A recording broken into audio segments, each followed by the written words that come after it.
Agencies की, जो भारतीय सुरक्षा एजेंसीज हैं उनकी तरफ से तैयारी पूरी है। तीसरा घेरा होगा दिल्ली पुलिस का, जो कि प्रगति मैदान में दिल्ली पुलिस के 4000 जवान सादी वर्दी में भी डिप्लॉय किए जा चुके हैं। अब G20 को लेकर दिल्ली को जिस तरीके से सजाया गया है वही खास तस्वीरें भी आपके सामने, क्योंकि दिल्ली में ही आकर्षण का केंद्र बना हुआ है G20 समिट पार्क। एनडीएमसी ने G20 समिट पार्क बनाया है और पार्क में पशु पक्षियों की मनमोहक आकृतियां भी लगाई गई हैं। ये वही खास तस्वीरें आपके सामने जहां G20 देशों के पशु पक्षियों की आकृति खास तौर पर बनाई गई हैं। अब दिल्ली के लुटियन जोन में G20 समिट पार्क बनाया गया है, जो कि जाहिर सी बात है जिस तरीके से आकर्षण का केंद्र बना हुआ है। एनडीएमसी के बनाए इस पार्क में G20 में शामिल देशों के पशु पक्षियों के स्क्रैप से बनाया गया है। पुनीत शर्मा हमारे संवाददाता वहां पर पहुंचे, ये एक्सक्लूसिव रिपोर्ट उनकी देखिए कि किस तरीके से G20 के तहत इसको लेकर भी खास तैयारियां की गई।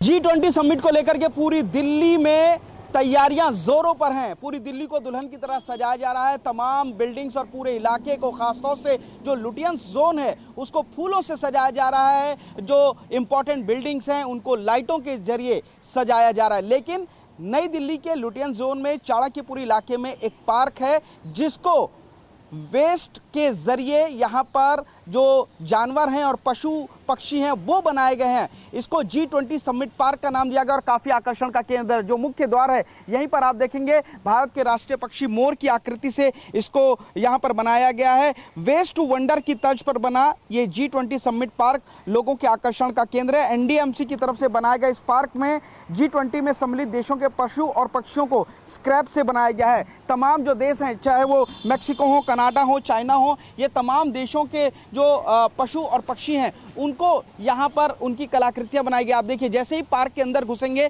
तो यहाँ पर भारत के राष्ट्रीय पक्षी मोर की आकृति यहाँ पर बनाई गई है। ये वेस्ट के जरिए बनाई गई आकृति है, काफ़ी सुंदर, मनमोहक, और इसके बराबर में जो पूरा डिस्क्रिप्शन दिया गया है इंडियन पीकॉक मोर भारत लिखा हुआ है। और इसके अलावा इसके बराबर में ही राष्ट्रीय पशु की भी जो आकृति है वो यहाँ पर वेस्ट के जरिए बनाई गई है। इसको चारों तरफ से फूलों के जरिए, पौधों के जरिए बाकायदा सजाया गया। ये जो पूरा आप बाग देखेंगे ये बाकायदा इस वक्त लोहे का बना हुआ है और जो वेस्टेज था उसके जरिए ये कलाकृति बनाई गई है, जो काफ़ी आकर्षण का केंद्र है। इसके अलावा पार्क के अंदर की तरफ अगर आप बढ़ेंगे तो जो तमाम जो दूसरे देश हैं, जैसे यहाँ पर कोमोडो ड्रैगन की आकृति यहाँ पर बनाई गई है। ये जो आकृति है ये इंडोनेशिया की है, जो पशु है उसका बनाया गया है। ये यहाँ पर ड्रैगन बाकायदा बनाया गया है। थोड़ी थोड़ी दूरी पर पार्क में तमाम जो पक्षी हैं, पौधे हैं, पशु हैं, उनको बनाया गया। ये भी बाकायदा वेस्ट के जरिए बनाया गया